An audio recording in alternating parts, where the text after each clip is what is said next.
그래서 우리 또 본부장님과 함께 또 벌써요? 시장 이야기 나눠보겠습니다. 아 네. 벌써 저에게 타이밍을 딱 주시는데요. 주셨는데요. 벌써 저에게 기회를 주시면 어떡합니까? 네, 많이 드릴게요 기회. 기회 주시면 안 됩니다. 바쁩니다 저. 네. 오늘은 무슨 소식입니까? 저는 오늘 뭐 속보 있습니까? 속보는 뭐 있는데요. 음, 일단 속보는 볼까 뭐 있을까요? 뭐 조금 저희 이따 우리나라 하죠. 속보가 네. 있네요. 아, 우리나라 그래요? 2월 3일 날 대통령 선거. 그건 뭐 이미. 뉴욕 타임즈에 났네요. 제일 먼저 그게 속보로 났네요. 그랬어요? 그리고 해리 왕자가 그 네. 영국 방문 시에 자기 나라에서 그 공공보안을 못 받았다고 소송을 냈습니다. 특이하죠? 그래요? 네. 이번 재판은 사실은 이제 단순 보안을 넘어서 왕실 구성원으로서 신분 변화, 국민 세금으로 운영되는 보안 시스템에서 기준이 사생활과 국가 책임사의 경계를 놓고 이제 사회 논쟁으로 번지고 있다고 얘기를 하는데요. 사실 좀 웃기죠. 이게 우리나라도 최근에 이제 그 이재명 그 대표가 얼마 전에 이제 산불 그 났을 때 어떤 분이 이렇게 다가갔을 때 이제 그 옷으로 막 이렇게 위해했던 장면 혹시 보셨어요? 네네네. 그런 것처럼 이제 그런 것들을 이제 약간 이제 잘 못했을 때 사실은 이걸 소송을 제기할 수도 있어요. 그렇군요. 할 수 있는데 이런 거에 대해서 2020년 왕실 직무를 내려놓고 미국을 떠났습니다. 해리 왕자가. 잘 모르시겠지만 왕자 이제 메건 마클이라고 이제 같이 있는 약간 같이 있는 분인데 가족인데 영국을 방문할 때마다 공공보안을 받을 수 없다는 결정에 대해서 이제 해리 왕자가 법적 소송을 제기했어요. 이 부분에 대해서 1심을 이제 패소했는데 이번에 2일간 항소를 했습니다. 그래서 이 부분에 대해서 가족 보호하는 게 제냐, 정부 세금으로 경호를 못 한다라고 얘기를 했고 이 부분에 대해서 이제 자신의 가족이 테러 및 인종 위협에 노출이 돼 있다라고 얘기를 해서 이걸 했고요. 자기가 이제 어머니 다이애나 비처럼 가족의 희생이 될 수 있다라고 경고를 했습니다. 그래서 이렇게 해서 정부는 해리는 이제 공식적으로 왕실 업무를 하지 않고 있기 때문에 받을 수가 없다라고 얘기를 했고 개인이 자산이 인물의 무장경실 제공하는 원칙에 어긋난다라고 얘기를 했습니다. 그래서 이렇게 얘기를 했고요. 내가 부담하겠다. 정부는 그게 더 위험하다. 라고 얘기를 했어요. 성미동 해리 왕자는 내가 직접 비용을 내겠다고 제안했지만 정부가 이를 거부했다라고 얘기를 했고요. 내무부는 개인이 국가 경찰 보안을 사는 전례가 될 수가 없다. 개인이 그럼 전문 경호를 해라. 그렇죠. 그렇게 하면 되지. 왜 경찰을 사냐 당신이. 그렇네. 예. 해리 왕자는 사실 보안 결정이 내려진 과정에서 자신 아무런 참여 기회를 받지 못했고 위원회조차 몰랐다라고 주장을 하고 있고요. 이렇게 해서 이제 지금 얘기가 되고 있어서 어쨌든 좀 재미있는 그런 게 아닌가라는 생각이 재밌네요. 네. 이런 일도 있습니다. 세상에 이런 일이. 아니 그러니까 이거 뭐 왜 떠났으면 그만이지 이걸 또 왜 또 그러게요. 또 뭐 참. 이렇게 하고 있는지 모르겠습니다. 예. 자 오늘 소식 한번 들어볼게요. 이거는 잠깐만요. 이게 어제 거 같은데요. 이거 어제 거네요. 제가 어제 걸 왜 가져왔죠? 잠깐만요. 어제 거를 제가 여러분한테 되게 그 딴짓 하셨나 봐요. 제가 방송할 때 잠깐만요. 너무 하신 거 아닙니까? 이거 다른 일 하셨나 봐요. 아닙니다. 제가 너무 일이 많다 보니까 와 진짜. 시작하겠습니다. 네. 이게 X가 이제 여러분 다 아시죠? 이게 정부 개인 걸 정부화하는 능력이 탁월하신 분이잖아요. 이분이 보시면 아시겠지만 이 일론 머스크라는 분이 사실은 탁월하십니다. X를 정부화하고 있습니다. 오른쪽 보시면 이제 뉴욕 타임즈에 난 기사인데요. 이제 플랫폼의 역사의 변화나 이런 것들은 이제 자기 거화하는데 탁월하신데 이거를 점점 더 자기 거화합니다. 왜냐하면 이게 정부 부처가 모든 X를 계정화하고 있고요. 백악관 기자실의 신흥 미디어 전용 좌석에 앉은 사람이 일론 머스크의 소셜 플랫폼의 신임 뉴스 책임자라고 합니다. 그래서 이제 이 장면은 단순한 어떤 그 상징을 넘어서 이제 X가 사실상 정부의 공식 언론이 됐다는 해석이 되는 것 같고요. 요거는 이제 어떤 의미냐면 이제 미디어 권력의 재편이 아닌가라는 생각이 들고 관제 언론 2.0이 아닌가라는 생각이 듭니다. 그래서 시민 이런 게 이제 기존 언론이 이제 백악관 브리핑이나 질문을 갖기 위해서는 이제 X를 거쳐야 되고 약간 이런 식입니다. 그래서 뉴스 책임자의 첫 질문을 받는 구조가 이제 X가 이제 거쳐야 되는 약간 이런 색이 되는 것 같고 일론 머스크가 You are media now 이렇게 이런 식으로 해야 되는 약간 이런 식이 됩니다. 그래서 국정 홍보처가 이제 X입니다. 네, 국정 홍보처 쓰고 이제 이렇게 되는 것 같고요. 머스크가 이제 백악관 옆 사무실에서 기획을 주도하는 약간 이런 식이 되는 것 같은 이런 생각이 되고 이제 정보의 권력을 가지고 통합된 행정기구를 하고 있고 이제는 이제 기본적으로 공식 채널이 이제 X인 그런 셈이고요.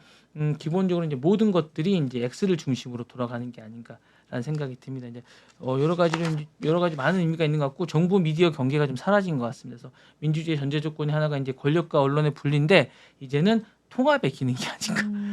라는 시대가 되는 것 같고 국민이 보는 정보의 출처가 편향될 수 있을 생각이 있는 것 같고 이제 공식 보도 자료가 아닌 플랫폼 내 큐레이션된 콘텐츠만을 이제 볼 수 있을 것 같은 그런 생각이 되는 것 같고요. 정부 부처죠 도지라고 하죠. 도지의 실질적인 행정권까지 이제 다 하게 되는 그런 게 아닌가라는 생각이 들고 사실은 원래 이제 선출된 권력이어야 되는데 이게 자본에 의해서 되는 비공식적인 권력이 실질적인 모든 걸 행사하게 되는 그런 시대가 된 게 아닌가라는 생각이 들고 플랫폼에 독점하는 표현의 자유가 전체적으로 통제하게 되는 이런 시대가 된 게 아닌가라는 생각이 듭니다. 그래서 SNS 하나가 이제 커진 문제가 아니라 누가 말하느냐는 이런 문제가 아니라 누가 질문할 수 있냐는 문제를 이제는 독점하게 된 그런 시대가 된 게 아닌가라는 생각이 들고 이게 가벼운 문제가 아닌 것 같습니다. 이제 이런 문제 하나하나도 이제 향후에 독점할 수 있게 된 거냐는 시대가 돼서 일단은 신흥 어쨌든 권력이 되는 게 아닌가라는 생각이 듭니다. 의제 설정 독점을 머스크가 가지게 돼서 제가 볼 때는 이제까지 뭐 뉴욕 타임즈라든가 월스트리트 저널이나 CNN 이런 폭스 이런 다양한 언론이 이제 의제를 설정해 왔다면 이제 X의 알고리즘이 모든 걸 의제 설정을 하지 않는가라는 생각이 듭니다. 그래서 앞으로는 이제 X에 잘 보여야 되는 그런 시대가 됐고요. 모든 광고는 다 X로 몰리게 될 것 같습니다. 그래서 머스크는 X에서 유료 인증, 모델, 광고, 아카이브, 유통 이런 것들을 다 하게 되는 이런 구조가 된 것 같습니다. 그래서 앞으로 이제 뭐 X만 남고 그거 하려고 인수했나 봐요. 네. 아 이거 하려고 이제 네.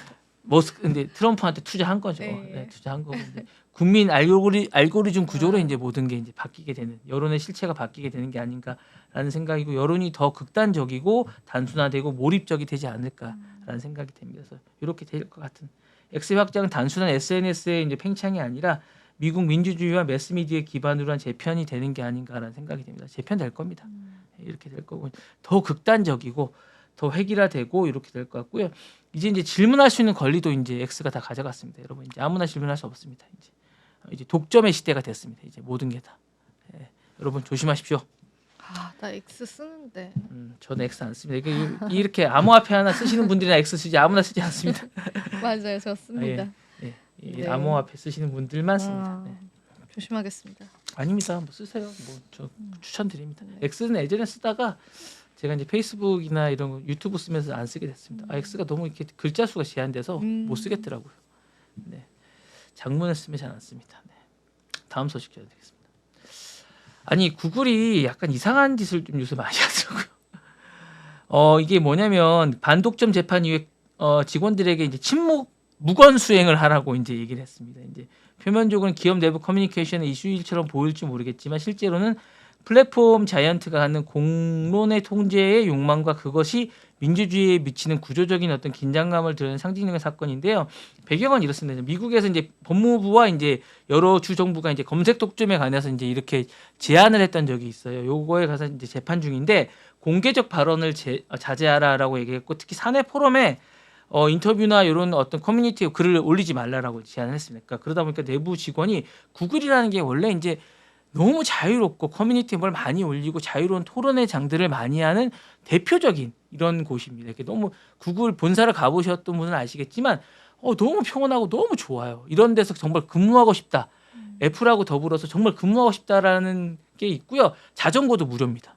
자전거도 무료고 먹는 것도 무료고 너무 좋습니다. 여기 가면. 그래서 근무하고 싶다는 생각이 딱 드는데 이런 곳이 이제 이렇게 제재를 하니까 이제 반발이 될 수밖에 없죠. 그래서 이 사건이 약간 시사하는 건 그러고 나서 이제 이런 것들이 이제 고발이 됐습니다. 그러다 보니까 이제 구글이 잘못된 판단이었다라면 지시를 철회했는데 이미 엎질러진 물입니다. 그러다 보니까 이제 이렇게 됐고 이제 엄청난 비난을 받고 있습니다. 그러다 보니까 이제 시사하는 게 많으면 이게 모든 기업들이 정말 이 부모를 잘 만나야 된다는 생각이 들면 트럼프가 이러다 보니까 모든 게 다 이렇게 따라가는 것 같아요. 억압하고 통제하고 이렇게 막 쪼이고 막 이러는 것 같고 플랫폼 기업들도 그런 것 같아요. 이제 정보 통제의 욕망이 이제 내외부를 가리지 않는 것 같은 그런 생각이 들고요. 약간 이중잣대가 있는 것 같습니다. 겉으로는 우리는 이렇게 다 잘하고 있고 여러 가지를 이제 잘하고 있다라고 얘기하지만 정보의 자유를 밖으로는 이렇게 하고 있는 것 같지만 내부적으로 비판을 통제를 하고 있는 것 같고 얼마 전에 유튜브도 사실은 이렇게 가려서 막 하고 이랬잖아요. 그런 것처럼 이번에도 이런 걸 막 하고 있는 것 같아요. 이것은 제가 얘기 안 했나요? 네, 아침 네. 방송에 했나 보군요. 네. 유튜브에서도 이제 성소수자들에 간 이런 독점 가이드를 사실은 없앴어요. 은근슬쩍 없애고 막 이랬거든요. 그러니까 DEI랑 비슷한 기조로 가는 그런 조를 또 없앴거든요. 사실은 그런 토론의 양들을 없애는 거 보면 이런 것들이 구글이 자꾸 약간 메타랑 비슷하게 가는 약간 이런 느낌이어서 이제 침묵 시위는 사실 위기시 기업이 택하는 본능적인 자기의 보호의 메커니즘인데 이런 것들을 구글이 개의치 않았거든요. 약간 자신감이 있었어요, 자기가. 근데 이런 것들이 점점 더 없어지는 것 같은 약간 이런 느낌이어서 그런 느낌이라 민주주의 사회에서 점점 더 플랫폼이 단지 기술 제공자에 그치지 않는 약간 기능적인 느낌만 하는 약간 이런 느낌이 돼서 안타깝습니다. 미국스럽지 않습니다. 이건 미국스럽지 않고 약간 너무 기능적인 약간 중국스럽습니다. 그래서 이게 좀 안타깝다는 생각이 들고요. 사내 민주주의나 시장 리스크에 충돌하는 부분이 좀 많아서 너무 안타깝다는 생각이 들고 이게 민주적이지 않아요. 사실은 너무 사회주의적이 같은 이런 느낌이 들어서 좀 안타깝다는 생각이 들고 기업 브랜드는 민주주의는 언제든 시장 논리에서 무너질 수 있기 때문에 이렇게 하면 안 된다는 생각이 들고 이렇게 하면 안 되고 향후에 침묵은 자유가 아니고 정말 통제라는 생각이 듭니다. 그래서 어쨌거나 자유를 요구하지 않으면 주어지지 않는다라는 민주주의가 있어서 항의하십시오. 항의하시고 쟁취하셔야 된다는 생각이 듭니다. 잘하셨습니다. 예, 어쨌든 정보를 진자가 입까지 막으려 하는 순간은 정말 힘든 순간이기 때문에 이렇게 하면 안 되고 정보 통제가 사실 욕망이 외부로 넘어서 내부까지 확장됐다는 그런 생각이 들고 사회 전체가 침묵의 문화로 이제 이게 점유이 되면 안 된다는 생각이 듭니다. 그래서 우리가 이런 생각이 들면 안 되기 때문에 향후에 이게 많은 시사하는 점이 많기 때문에 우리가 여러 가지 측면에서 이게 하면 안 됩니다. 표현의 자유가 플랫폼의 시대에 어떻게 위협받고 무엇으로 다시 지켜지는지를 우리가 한번 지켜보는 그런 계기가 됐던 것 같고요. 말할 수 있는 자유는 그 누구보다도 당연히 보장해 줘야 될 것 같은 그런 생각이 듭니다. 말하고 질문하고 저항하는 사람들에 의해서 유지되는 것이 우리 사회라는 생각이 들면서 이런 구글의 이런 반독점 재판의 침묵 지시는 안 좋은 그런 사례가 아닌가라는 생각이 듭니다. 여러분 다시 한 번 더 이런 것들은 좀 우리가 다 같이 지켜줘야 되는 게 아닌가라는 생각이 들고 오른쪽에 보시면 그 구글 자전거 있는데 이거 한 번씩 가시면 한번 타보세요. 재밌습니다. 네. 꼭 타보세요. 공짜입니다. 가보면 타볼게요. 네, 재밌습니다. 이거 이뻐요. 네, 네. 사진도 하나 찍으시고 감사합니다. 예, 구글 자전거 한번 타보시라고 네. 꼭 말씀드리고 싶습니다. 좋습니다. 네. 꼭 타보십시오. 이정 아나운서 한번 가보서 타보십시오. 네, 가보겠습니다. 네, 열심히 벌어서 가보겠습니다. 이거 안 벌어도 돼요. 이건. 구글. 네, 팔로알토에 있습니다. 스탠퍼드 옆에 있으니까 꼭 가보세요. 입사하시면 또 좋고요. 예, 다음 소식 전해드리겠습니다. 200억 달러 규모 이거 제가 말씀드렸죠. 네. 파라마운트 이제 거의 이제 이게 조정 단계에 들어갔습니다. 이제 미디어와 이제 정치의 복잡한 관계인데요. 사실 트럼프 대통령의 CBS 뉴스와 이제 60미니트라고 제가 말씀드렸죠. 옛날에는 영어 공부할 때 많이 했던 약간 했던 그런 프로그램인데 이 딕션이 좋은 그런 프로입니다. 전 부통령 카멜라 해리슨과의 인터뷰 편집 과정에서 이제 부정적 영향을 미쳤다고 해서 소송을 제기했습니다. 그래서 이게 이제 파라마운트가 지금 스카이 댄스하고 스카이 댄스라고 하죠. 스카이 댄스라는 미디어가 있습니다. 이게 영화 많이 만들었던 그런 프로인데요. 80억 달러의 합병을 추진 중인데 이 과정에서 이제 연방통신위원회 승인이 필요. 우리 방통위 같은 프로인데요. 승인이 필요한데 트럼프 소송 때문에 이게 지금 안 되고 있어요. 그러다 보니까 이제 이게 합의를 해야 되는데 지금 합의 단계인데 어쨌든 이 부분에서 이제 입막음을 좀 하고 입틀막을 하려고 하는 것 같아요. 소송을 해서.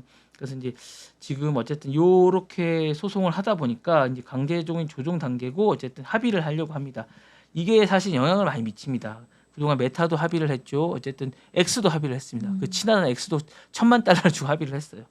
그러니까 디즈니, 메타 등 주요 미디어 기업도 법적 분쟁의 합의를 선택하는 경향이 좀 있는데 이런 부분에 이제 영향이 미치게 되고 이게 사실 왜 중요하냐면 여러 가지로 이제 언론과 권력의 재정리를 하게 되는 영향이 좀 있어요. 그리고 표현의 자유를 막는 선례가 되고 합병 승인이나 이게 거래를 하게 되는 약간 뒷돈 거래라든가 뒷돈에 뭔가 약간 성사를 하게 되는 약간 그런 게 좀 하게 되는 약간 이런 게 있고 공영성이 없게 되는 약간 상업성 미디어의 신호탄이 될 수가 있고 거대 미디어의 어쨌든 법적 취약성이 노출된 사건이 아닌가라는 생각이 들고 이 조정 이후에 향후에 모든 미디어와 권력의 기준점이 될 수 있다는 그런 향후의 어떤 시사점이 좀 있을 것 같고요.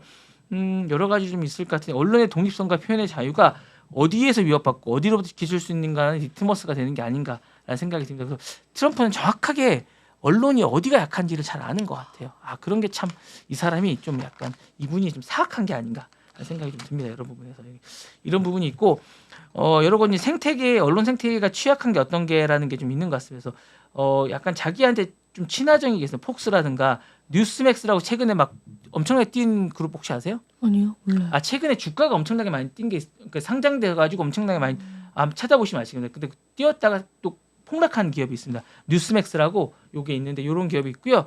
또 데일리 와이어라고 요게 친 트럼프 채널입니다. 자세히 보시면 아시겠지만 폭스라든가 뉴스맥스라든가 더 뉴스와이어라는 그룹들이 있습니다. 요게 이제 친 트럼프 계열들입니다. 이거 나중에 한번 찾아보세요.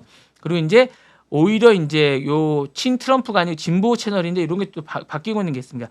MSNBC라든가 CNN이라든가 NPR이라든가 뉴욕타임즈 이런 쪽은 더 공격적인 노선으로 이제 전환하고 있습니다. 이런 쪽은 또 진보적인데 더 진보적으로 엄청나게 뉴욕타임즈 요새 읽는데 와 트럼프를 계속 비난하는 약간 기사가 엄청나게 나와서 재밌습니다. 저는 열심히 보고 있습니다. 네. 취향 저격? 예, 취향적이 하고 있습니다. 재밌습니다, 여러분. 그래서 아이템이 많이 나오고 있습니다. 네, 그래서 나오고 있고요. 어쨌든 이런 것들이 전면적으로 많이 나오고 있고요. 어쨌든 이런 것들이 방향성이 많이 되고 있어서 좋습니다. 많이 보고 있고요. 어쨌든 이런 것들이 길들이기가 되지 않을까라는 생각이 들고 있고, 어쨌든 단지 트럼프가 파라마운트만 간의 싸움이 아니라 언론이 어디까지 말할 수 있으며 권력은 어디까지 침묵을 강요할 수 있는지가의 어떤 그 시험대에 올랐다라고 볼 수 있을 것 같아요. 그래서 헌법적, 윤리적, 어쨌든 경계에 대한 본격적인 질문에 대한 서막이 아닐까라는 생각이 있고 여러분들도 이번 기회에 이 기사를 보거나 이 방송을 한번 보시면서 생각해 볼 수 있는 그런 게 되는 것 같고 권력자가 좀 관용도 좀 필요하지 않을까라는 생각이 좀 듭니다. 좀 약간 여유가 있었으면 좋겠다는 생각이 좀 들어요. 저는 이런 것들을 활용할 때 승자의 여유가 좀 있어야 되지 않을까라는 생각이 좀 듭니다. 이겼잖아요. 그럼 좀 그러니까요. 여유가 있었으면 좋겠습니다. 저는. 관용을 좀 좁네요, 베풀어. 마음이. 네, 관용을 좀 베풀었으면 좋겠습니다. 마음을 좁으시네요. 네.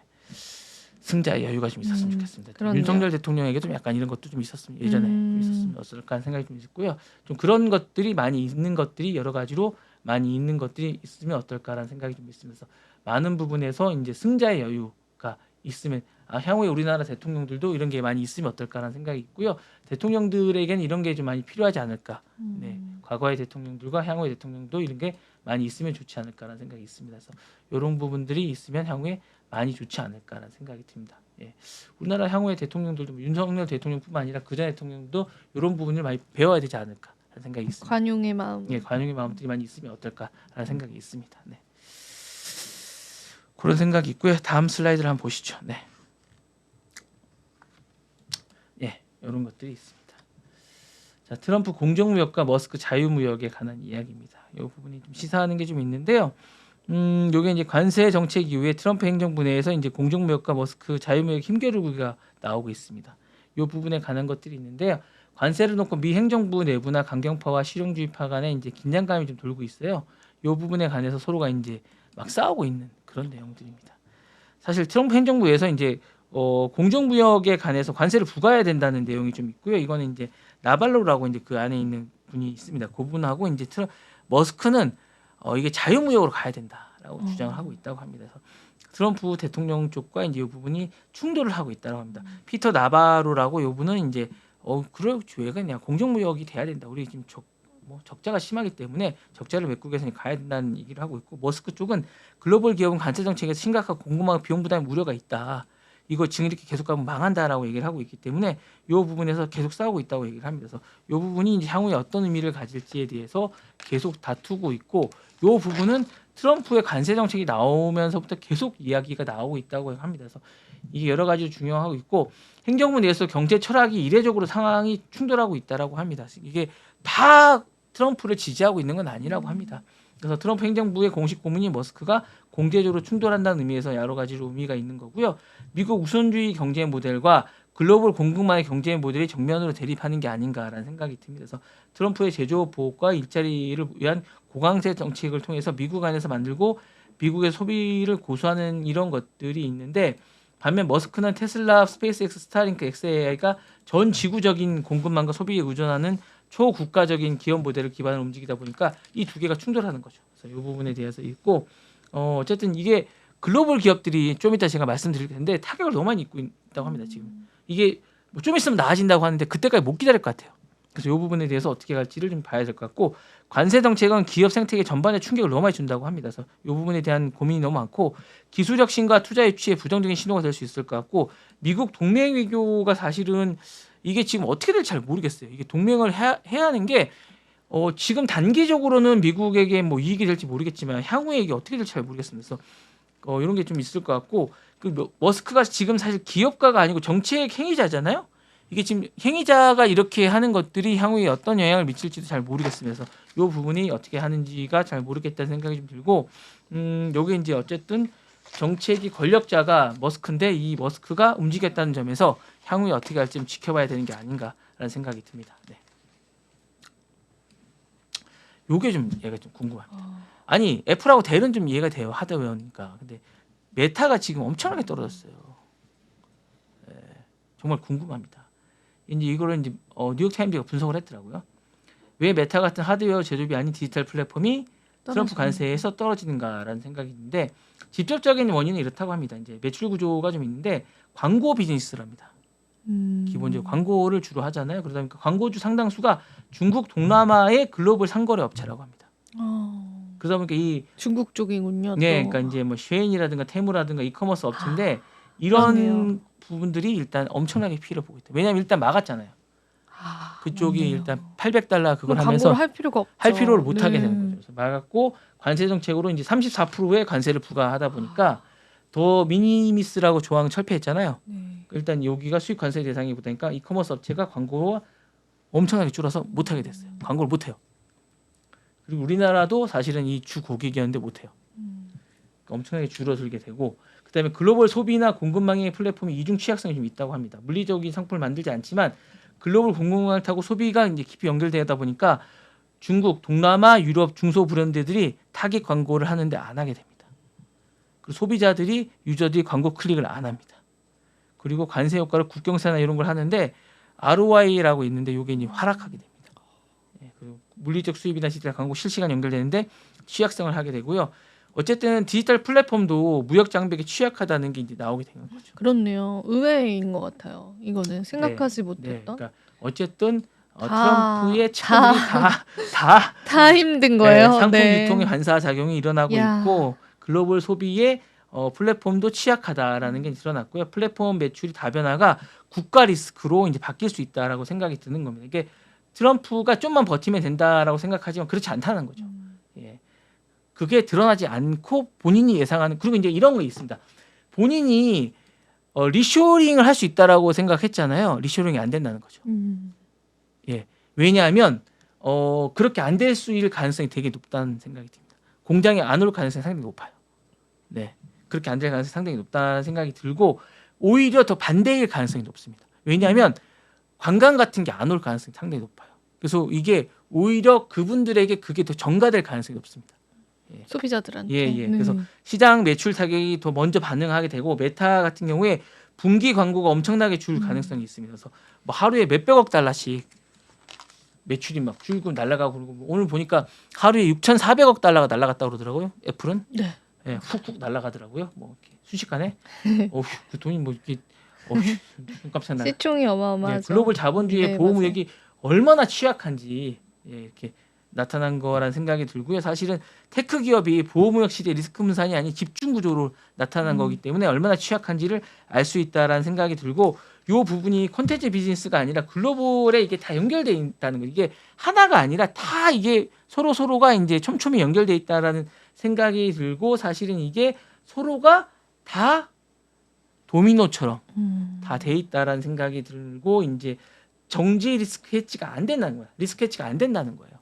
해지가. 그래서 이게 할 수가 없다는 생각이 드는 거면서 다 같이 죽는다라는 생각이 들면서 이 부분이 너무나 힘든 거고 사실은 이제 너무나 단기적으로는 이제 이렇게 되겠지만 장기적으로 더 힘들다는 생각이 들고요. 이게 문제가 뭐냐면 생태계 자체가 죽어버릴 수 있다는 거예요. 이렇게 되면 창작자들도 안 되고 사실은 이제 신생 스타트업이 생길 수가 없고 그다음에 이렇게 되면 더 이상 악순환이 계속되기 때문에 더 이상 이게 악순환이 안 되려면 지금이라도 멈춰야 되지 않을까 라는 생각이 듭니다. 멈추십시오. 네. 네. 부탁드립니다. 요거 이제 마지막 소식입니다. 오늘 어제죠? 어젯밤에 트럼프가 이상한 분들 이제 원래 월드 시리즈 우승을 하면 백악관을 방문합니다. 그 다음에 4월에 시즌 중에는 잠깐 방문을 했더라고요. LA 다저스 하면 오타니가 생각나지 않습니까? 오타니가 이제 트럼프를 만났습니다. 만났더니 뭐 쓸데없는 얘기를 했더라고요. 뭐 그 뭐지 영화 배우처럼 생겼다라고 잘생겼다라고 얘기를 했더라고요. 동양 스타인 이제 이렇게 했는데 사실은 요때도 이제 약간 씁쓸한 게 뭐냐면 제키 로빈스라고 있습니다. 이거 이제 처음으로 이제 흑인인데 원래 이제 예전에 못 뛰었어요. 흑인이 잘 모르시죠, 제키 로빈스. 네, 몰라요. 흑인인데 이제 옛날에 흑인 중에 최초로 흑인인데 최초의 프로야구를 뛴 선수예요. 못 뛰었는데 흑인인데 최초로 인종차별에 이제 이걸 타파한 그 어떤 그 대표적인 그 상징의 인물인데 이 사람의 군 복무를 또 삭제했어요. 트럼프가 최근에. 그래서 비난 여론이 있어요. 그리고 이제 DEI 정책을 또 최근에 삭제하고 이런 것들이 좀 있고요. 묵키 배치라고 있어요. 흑인이신데 지난해는 이제 그 사람이 방문을 하지 않았는데 최근에 또 이제 방문 여부를 이제 최근에 이제 또 했어요. 이 부분 했고 이제 최근에는 했는데 제키 로빈슨을 삭제하고 DEI를 이제 이런 부분을 못하게 했는데 이 부분에 대해서 이제 동시에 이제 양면성을 갖고 있었는데 이번에 방문이 그래서 이제 비난을 받고 그랬었는데 어쨌거나 그런 부분을 다 삭제하고 이랬었는데 어쨌든 오타니의 찬사와 제키 로빈슨의 삭제와 동시에 준다는 이 방문이 여러 가지로 이제 정체성을 받으면서 많은 논란과 찬사와 이런 것들을 받게 됐습니다. 사실 여러 가지 의미를 갖게 됐었는데 정치와 스포츠 경계가 완전히 무너지는 어떤 상징이 있었습니다. 이번 방문이. 그래서 이제 이번 행사가 많은 중요한 것들이 하고 있는데 이게 이제 정치와 스포츠와 이제 이런 것 합의가 더 이상 작동하지 않는다라는 의미적인 어떤 만남이 아니었냐라는 생각이 들고요. 이게 이제 트럼프가 선별적으로 뭔가를 받아들이는 게 아닌가라는 생각이 들었습니다. 누구는 환영을 받고 누구는 삭제한다는 정치 코드를 이번에 또 보여주신 게 아닌가라는 생각이 들었고요. 미국의 문화 정체성이 이런 게 원래 용광로 문화였는데 이번에는 좀 나눠서 끓이는 게 아닌가라는 생각이 좀 들었습니다. 그래서 이게 뭐 논쟁이 스포츠마다 정치의 전장으로 만드는 약간 이런 생각이 좀 들었고요. 이게 좀 여러 가지 생각이 좀 들었습니다. 그래서 선수 개개인도 어쨌든 정치적 메시지도 있는 약간 이런 시대가 된 게 아닌가라는 생각이 들고 트럼프가 스포츠를 이미지 정치로 활용하는 게 아닌가라는 생각도 들었습니다. 그래서 여러 가지로 이제 약간 씁쓸한 무대가 아닌가라는 생각이 들고요. 미국 사회가 지금 이 이야기를 하고 있는 게 어떤 서사를 만드는 게 아니라 지우고 있는 게 아닌가라는 생각도 들면서 약간 문화 권력의 새로운 지도를 또 그리고 있는 게 아닌가라는 생각이 들었습니다. 스포츠가 이제 안전한 공간이어야 되고 약간 여기서는 어떤 차별도 없어야 되는데 이게 약간 정치적이면서도 더 이상 이런 게 좀 약간 씁쓸한 존재가 되고 있는 약간 이런 느낌도 좀 들었고요. 좀 향후에 이제 누구의 이야기를 듣고 누구의 이야기를 지울 것인가라는 게 사실은 트럼프의 정치인의 몫이 아니라 이건 사실은 이때 선수가 뛰거나 누구 보는 사람의 몫이어야 되는데 이런 것들이 한 개인의 몫이 되면서 약간 좀 씁쓸하다는 생각도 많이 들었으면서 여러분들이 좀 보시면서 향후에 좀 이런 것들을 좀 스포츠에서만큼은 좀 없고 이런 거 없이 좀 즐기면서 좀 했으면 좋겠다는 생각이 들면서 오늘 이 소식을 전해드립니다. 네. 네. 또 좋은 교훈이 남았네요. 트럼프와 스포츠. 저희가 한번 또 다양한 내용들 나눠봤습니다. 자, 오늘도 랩소디 긴 시간 동안 함께 했는데요. 또 오늘도 긴 시간 동안 시청해주신 여러분 고맙습니다. 감사합니다.